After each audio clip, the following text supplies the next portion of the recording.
So while that is happening, I can show you around. You get to see some of my work. I had like 300 heads that I had to cut them. I wanted to display them on a table, but it never made sense, so I decided, what can I do with it? So this is out of, the frame is wood, so it's quite strong. That's a male and a female, and inspired by like the Yoruba artwork. Like in Nigeria, they have the bronze sculptures and the copper sculptures and the gold sculptures that they used to make of the face. So it's inspired from that. The photography that I was doing in South Africa, this is in Simonstown, and this is in Sea Point. So I was to go and take pictures and blow them up. Really enjoyed that phase, and I still can do it. And then here we have, if you know it, you'll understand it, the Zodiac signs, but also incorporated with African traditional signs, and then the god in the middle, or the god with in the middle with the feminine and masculine energy, and the surrounding energy that we say that's the universe and what we get outside and inside.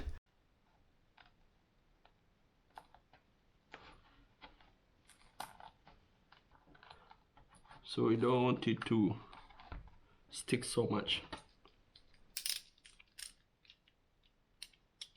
Hola.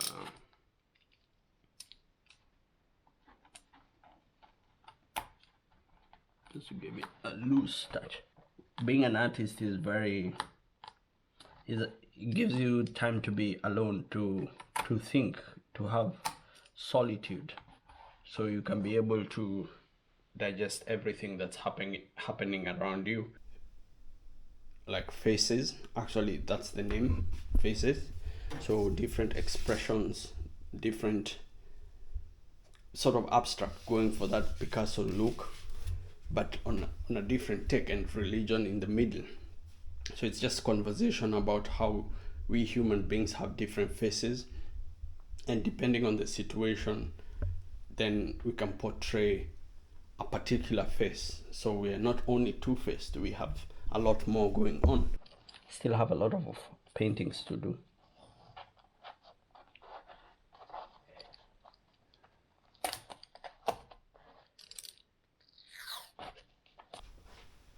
I guess you're wondering how I ended up being a painter. I started as a photojournalist and as a photographer. So I was to do landscape. I was to do projects with the South African newspapers. So they would tell me this is happening as a freelance photographer. They want images, let's say, of riots, or an official is coming to town, so you have to go there and take pictures. And I enjoyed it, but I found it very biased, because you'd spend so much on the gear, and for per image you were selling it at that time at around, you're getting about 200 rand. So 200 rand for all the gear, it never made sense. So let's say I did a project with the xenophobia, and it rubbed off differently. So I started seeing that a lot of international journalists or international media houses are looking for particular pictures about Africa. Yet Africa is very beautiful. There are a lot of other things to show the beauty of Africa. So I knew you could make money out of it, where you show the crisis, you show the places burning, you show people killing each other, hunger, things like those. And these are curated situations where the journalist already knows what's going to happen, and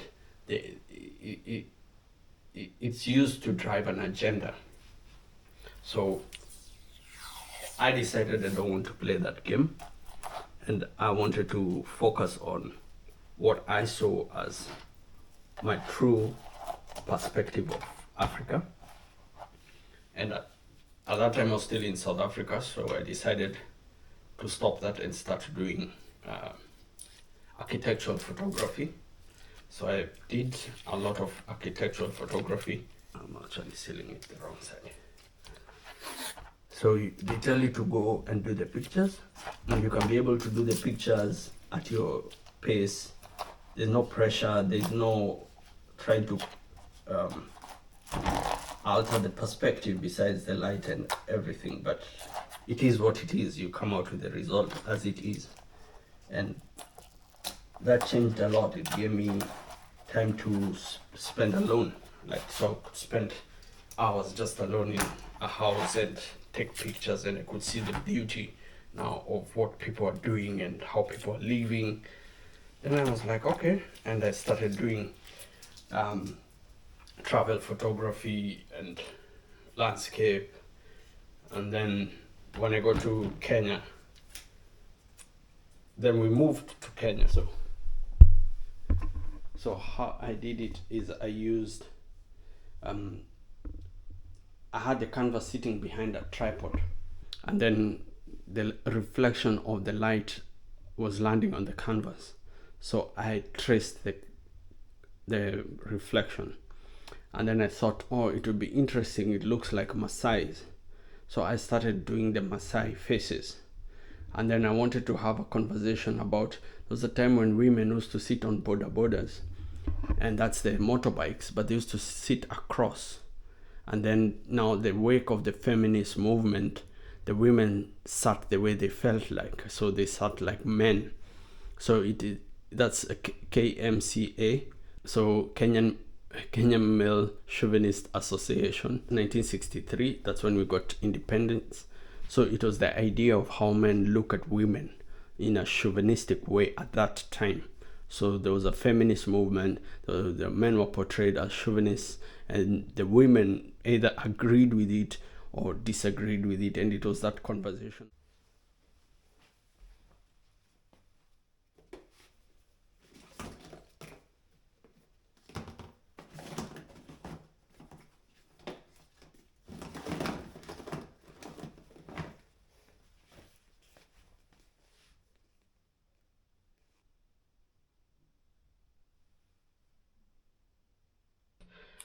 Very good architect from Lexicon.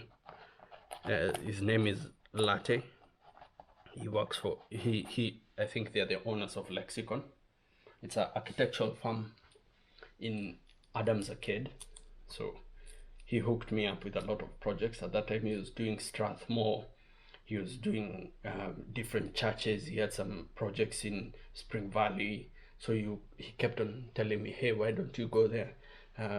Take some pictures. And he, it was through a brother-in-law that I was able to get those projects. And I really appreciated that, because it first gave us the security to be able to stay there and also to continue what I was doing.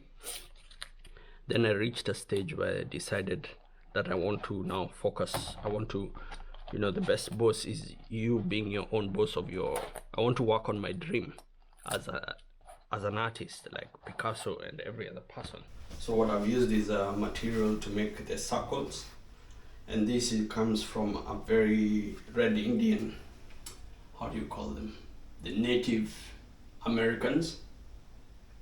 So not red Indians. I hear now it's controversial to use that word, but inspired by that, and it's that state of trance and how everything. So most of my painting is about the universe, the surrounding, and the you, and the energies around, and the influence either outside or inside the person. This is a scarab. It's a scarab. It's found in Egypt.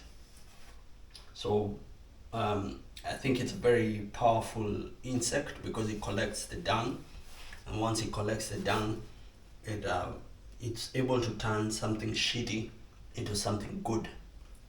So, and I like that concept. And within the scarab, they're gods. So the gods encircle you, and the more you look, so this is more abstract, so I don't want to spoil it for anyone, but the more you look at it, then the more you can be able to see different things. And what I used was candle wax also at the top, just to give it an element of like ancient, like it was done at that time rather than by me. So, and I also like this style of sort of painting and scribbling. So by using the brush, I've done it a lot. So yeah, that's a scarab from Egypt. It reminds me of Kemet and the history of Africa.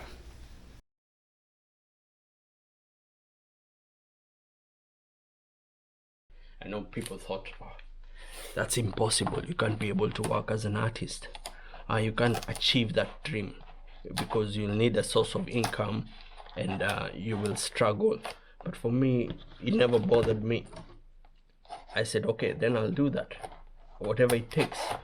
I will go down in history as one of the best artists coming out of Kenya.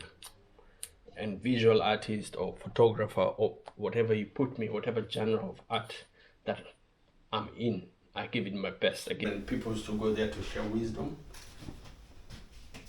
This one I still need to fix it. The black is not shining very well. But the same concept, so you can see a lot of times I paint 2 by 2. So when I paint this, I also paint another one along. I think it's usually just easier for me. So to use the colors, not to waste the paint. So I always paint 2 by 2. So this one is always very chaotic or a lot.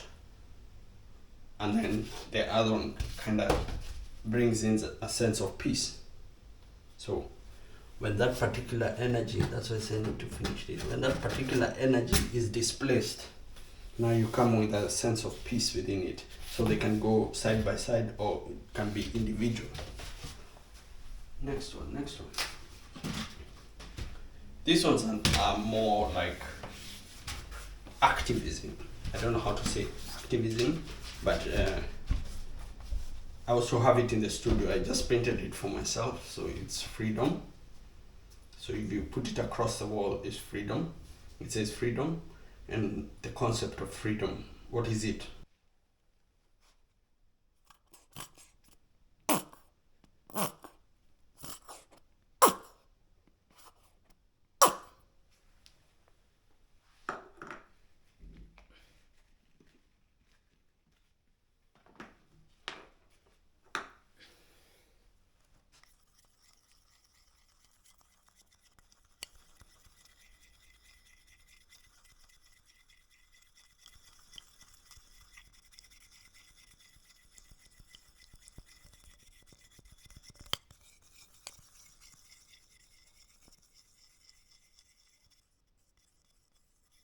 On YouTube.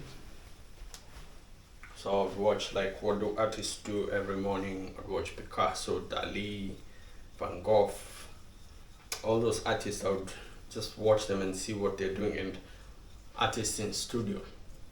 So I had about 2 years of continuously everyday binge watching people paint and trying to understand what it takes to be an artist. And my mother had been selling art and has been selling art for over a decade. So I'm a second generation artist. And when I was in South Africa, I got a chance to visit a lot of galleries because my mother was to sell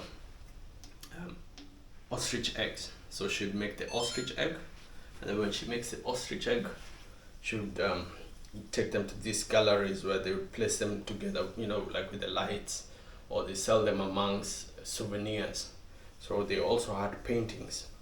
And I would walk in there and I see a painting for 100,000 rand, and I'm thinking to myself, compared to Kenyan painters who mass produce and get, let's say, 5,000 Kenya shillings, they're actual artists who are doing big. That's my grandmother, my late grandmother, pretty old, and I was able to take that picture out of it. Was my sister's wedding, I remember, and I had the camera, so I decided to just take a picture of her just to remember for my own memory. And then it has turned out to be one of the pictures that I travel a lot with. It's always there. It reminds me of who I am. Even if you weren't close with my grandmother, it reminds me of who I am and where I'm going and my roots. And I think of my family, and I think of just how was it for her. Had she ever dreamt of coming to Japan or living this type of lifestyle? So yeah. So this is the same. You can see this is symbolizes the sort of the tree of life, and that cuts across where you can see you have the pineal gland, and then the you know how it goes through the brain and all the wisdom that comes within, and just let's say like the tears water the earth, and so the God within and everything around it. So sometimes I tend to be philosophical in the sense that I think, or I know that everyone is a God within, so they have to capitalize on that and create.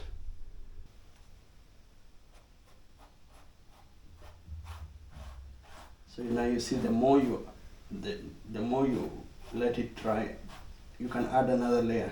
So we'll continue like that till eventually it will have one complete layer. And I'm not so worried about the lines and all these other things, because I know eventually I'll smoothen it out.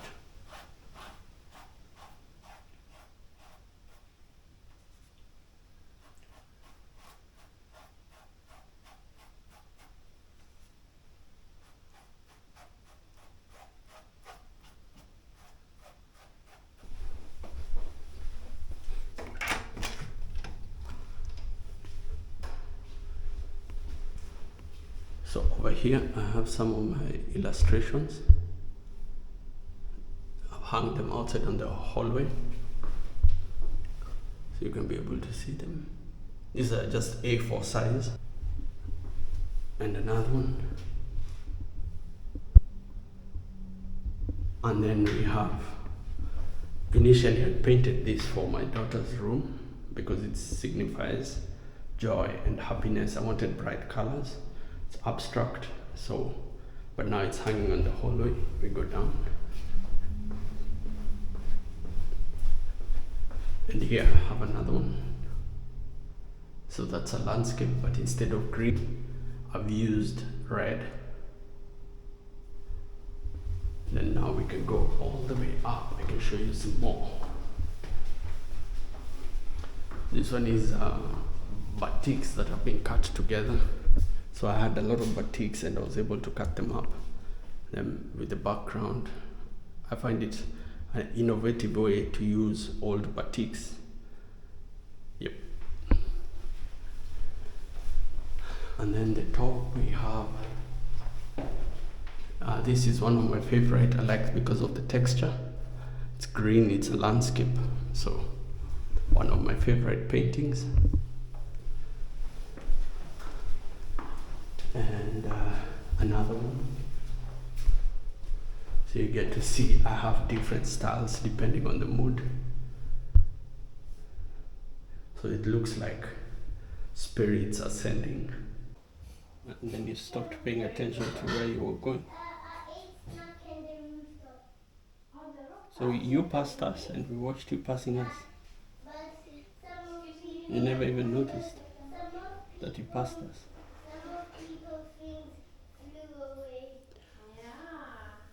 Well, that's life. You learn these things. It's what? It's? So what? I can't get any whiter. Yes, it can. So once that is dry, because you can still see the person here, right? Wait, it's a person? Yeah. Oh. So once that's dry, you can fix it. Cool. Cool.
He has new ones.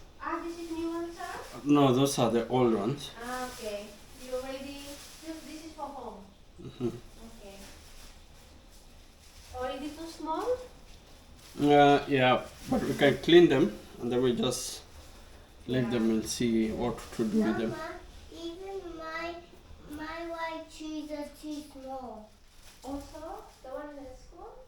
Yeah, yes. But we need to do them for PE. Then I tried the too small. Okay. Until the school mama maybe and she will buy a new one. You have already new one, no? Or this This is very experimental.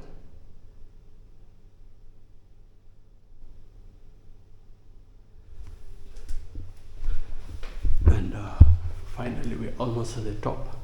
This one, what I did is I used recycled CDs. I put them together. I was able to split them up and then glue them. I also like this because it's innovative, an easy way to recycle your stuff. I know some people's music are inside here, but touche, you found a new purpose. And I like it in general. It reflects light, it brings in light and makes you the light. Now to the final piece at the top. Now this one is an abstract piece. I don't know how to explain it, but it's abstract. Sort of looks like a man seated on a toilet. And it goes on and on.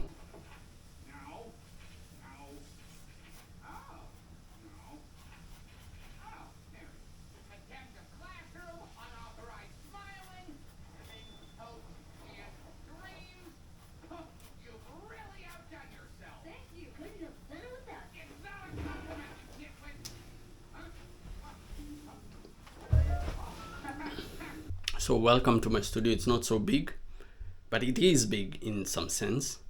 I'll just show you around, a quick tour, and then you can get to see what happens, how I've partitioned it or separated it to be able to work for me and how it works for me.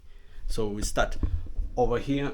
I have where I store my cameras and my lenses. So I clean them up, store them up. So when I'm not using them, then I can easily come and pick up a camera. Then I have where I store my music hardware. So SP404, I have the APC40, the Akai, I have the black. Also I use it, the drum pad, but this was my first one to use, audio, and I still use it sometimes when I'm chopping up some like beats and stuff. I have a light, or you call it a soft ball from Simpex Pro. So this I just customized. It's not actually originally for it, but it's just I was able to change the part. That's why you see it doesn't fit properly. So customize it. I've had the lights themselves for about 13 years. So 13 years of having those lights, and I thought, what can I use them with? So I have a hue light inside, and then I have the ball, so I can always change the, you see, hola, right? So you can always change and find whatever suits whatever setting. At the back of these shelves, I also have hue lights, and this I can be able to control the office, or I can increase the lights. Okay, you can be able to increase the lights. So I've switched on the lights. I can change them to different color, and I can just play around with them. So I can be able to control it from my phone. That's the fun part about having hue lights. And the same also with this light, I can control it from my phone, but I prefer to have the hue switch. For the hue lights, I have them for the living room. All the lights can switch on. Behind the couch, I have a strip. So, and then the master bedroom, I have two soft hue lights. Then now, so a lot of things, and also the vacuum, I can be able to do it from the phone, and I can control it and say, okay, the lights off, I want the lights on, I want them a little bit brighter. over here I have two Pioneer PLX 500 decks and a Pioneer DGM 250 MK2 mixer with some earphones. I picked them up, the Audio Technique. I have my records, so I have a lot of African records. I have some hip hop, I have jazz, I have soul and funk, I have pop, I have Brazilian. I do like a lot of Brazilian. I have some alternative records down there. If you know them, you know them. They're actually very popular for skating. There was a time they came out. iPad for doing my 3D designs because I can use the pen. For the drone, and Futaba for the RC cars, and all the RC cars have their remotes, so we can use, but Futaba I can use some of them. So records, charging port, sometimes it's messy. Then over here is where I do most of my editing, most of my talking. I have a mic, a long mic that I can convert from short to long. I have the KRK speakers. I've been using them for almost 3 years or 4 years. I have this, the Mac, I don't even know what to call them, you know them, with the display screen. And then Elgato, I can switch it on. So you get the light, now we have light. So that one I use it for when I'm doing my vlogs and talking. So I have a one convenient light that shows me, like brightens up my face. I also have the Insta360 link. You can be able to track what you're saying and move with it and do all those things. I have the M-Audio, the audio interface that I use for music or even recording to connect them to the speakers. I also have a iRig Pre 2 that I use for the microphone. I like it because it comes out much better than if I connect the Shure to the, with the USB part. So I prefer to connect it, not to have it operating from here. So connect it directly to the iRig, and then with the iRig I can be able to control the volume and everything else. I have my Ableton Push bathroom mirror. So I picked up the frame, and then what I did is I used some of the heads that I used on that painting, on that piece. So I had them on top, and then I did the artwork on the side. And these are like DSTV connectors to the TV that I use as hooks, so you can hang your keys. And I like the concept of not having a mirror, so just a bare frame. And the idea, I got it from my wife's parents, had the same, but just a gold frame at the door. It never had keys or anything. And that's how the thing with being an artist is, for you to be able to pick up ideas when you travel.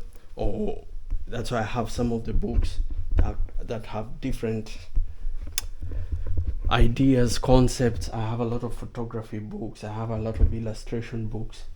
Let's say things like this.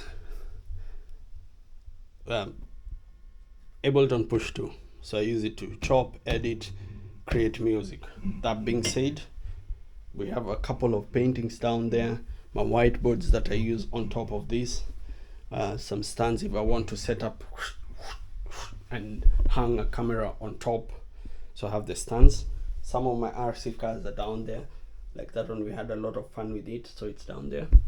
I have this RC car that I'm building. I want to make a matatu. I've said it a million times now, I want to make a matatu. I have the spinning shoe that I use it sometimes as a backdrop. I can also put this on air, create, if I want to print, if I want to build something, sort of like a mini workshop. So I can be able to power it on with a screen, and then it runs on, it's a Raspberry Pi with a LED cooling system. That's it. 3D printer for the prints.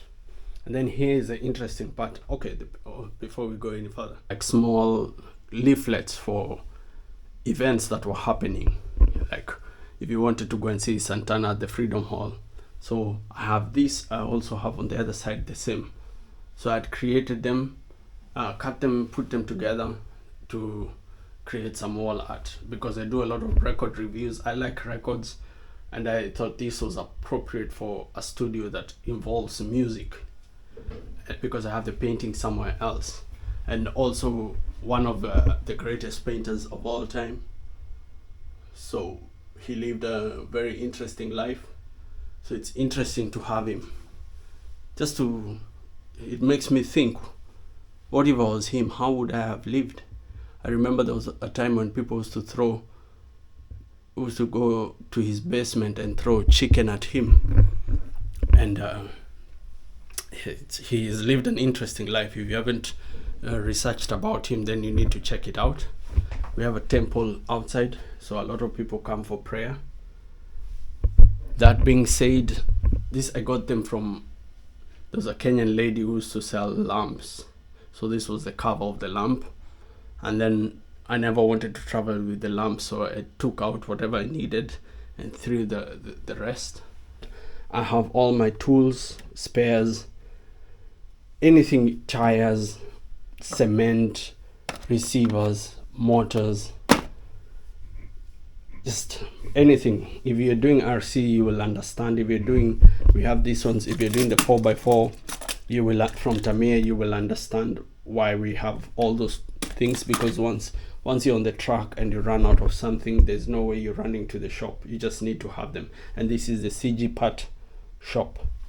And here we have the Arduino and Pi stuff, right? So you come here, you look, okay, I'm looking for a breadboard. So you get your breadboard and then you can start building. Or I'm looking for some screws. What type of screws are you looking for? You have the screws there and many other things. You see?